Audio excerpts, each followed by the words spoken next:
So, nobody asked, but I'm just gonna prophesize what's gonna happen with World War III, World War IV, and World War V. But first, let's talk about how we got here in the first place. There was people, and they were bad, and there was a flood. They all died except Noah and his 3 children. One child, the other child died, but it turned out it wasn't his anyway. So, his wife was a damn whore. She slept with his oldest son after the flood, and he cursed his oldest son with the curse of Ham. Ham begot so-and-so, who begot so-and-so, who begot so-and-so, who begot Nimrod, who tried to build a tower to the firmament to place his idols in the heavens above, and that's what cursed us with different languages.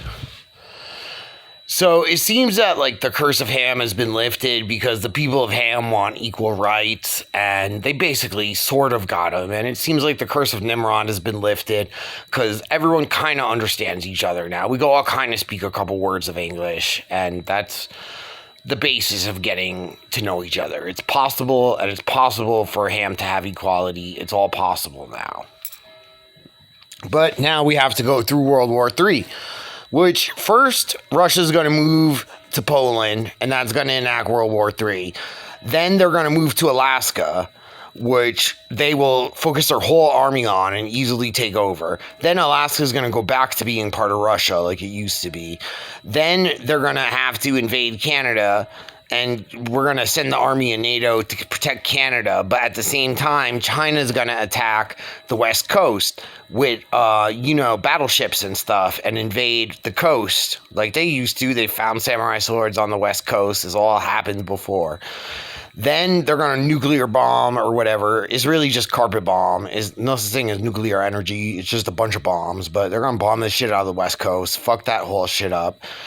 Then, at the same time, you have the South. Now, the South is majority black, and black people love communism.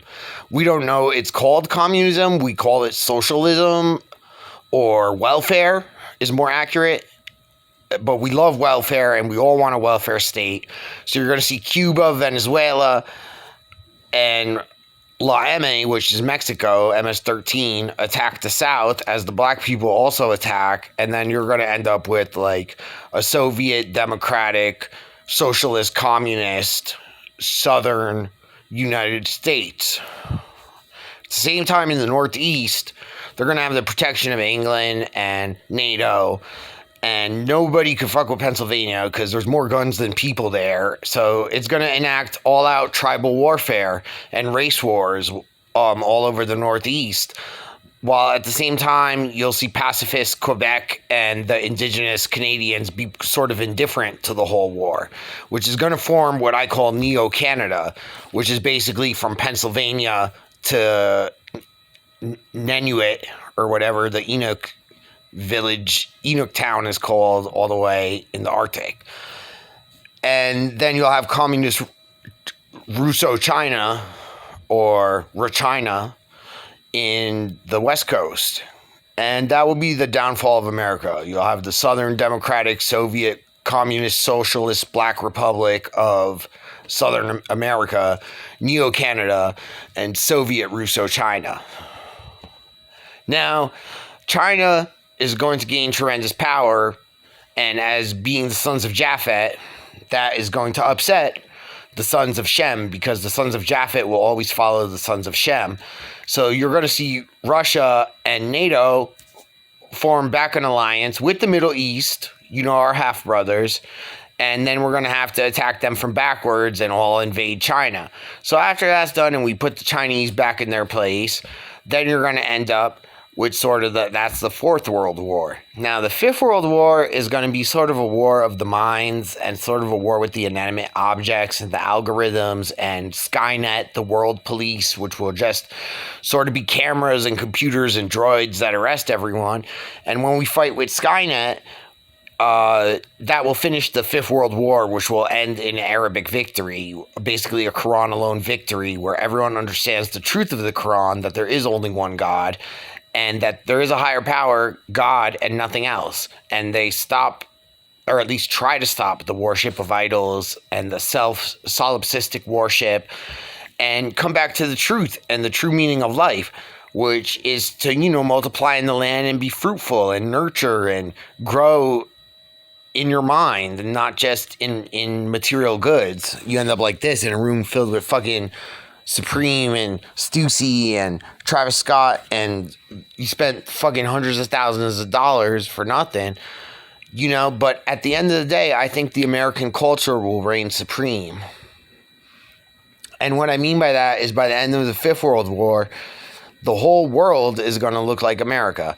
McDonald's, Diet Coke, Mac and Me, Travis Scott, Supreme, everything, hip-hop, rock and roll, blah, blah, blah. And we'll all become chimeras like the rest of the Americans, which are half human and half cow and ox and horse and pigs and shit.